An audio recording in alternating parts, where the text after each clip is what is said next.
Hey, welcome to another video. So today we're going to be going into the alternate realities of Atlantis, but before we begin, please be sure to like the video, subscribe to the channel, join the Sith Citadel Discord, links in the description, and consider becoming a join member or sending a super thanks if you wish to further support the channel. Otherwise, let's jump straight into it. So throughout the Stargate universe, Atlantis exists not only as a bastion of ancient technology, but also as a point of divergence in numerous alternate realities and timelines.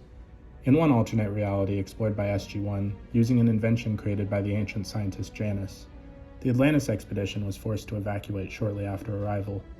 Faced with rapidly dwindling power reserves and no viable solution, they retreated to the planet Athos. However, their sanctuary fractured when several members of the expedition became addicted to the powerful Wraith enzyme. SG-1, upon discovering this reality, followed the expedition and negotiated a temporary truce with the Wraith.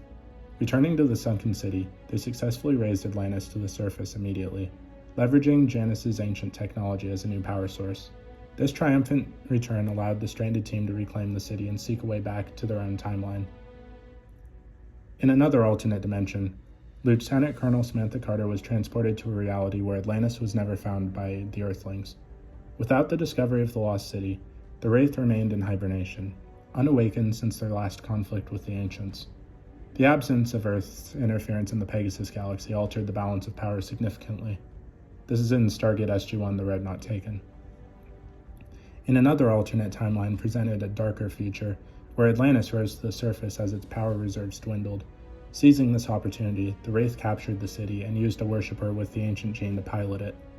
By infusing Atlantis with genetic material from a hive ship, they increased their control over its systems. The city was ultimately abandoned on Earth as the Wraith turned their focus to battle with the Goa'uld.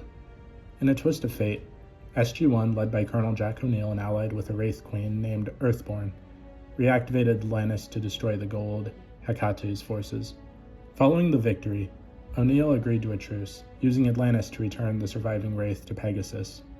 Before departing, he broadcast a message declaring Earth's return to intergalactic diplomacy, emphasizing friendship and unity over isolationism.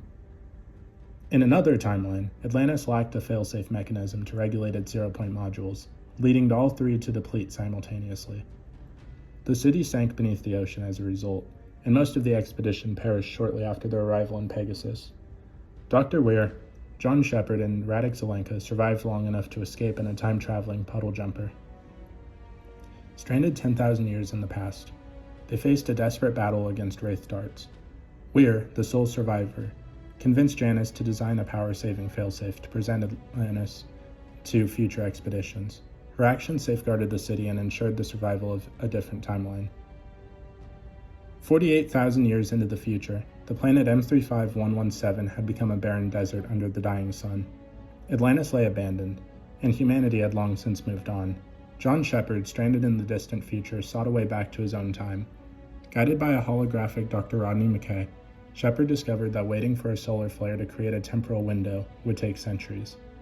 With the planet becoming uninhabitable within 500 years, he harnessed solar energy to power the city's shields and preserve the atmosphere for as long as possible. In yet another alternate reality, there's even more tapestries of possibilities, some tragic, others triumphant, all revolving around the city's immense potential and peril. But what did you guys think of the alternate realities of the city of Atlantis? Please let me know in the comments down below.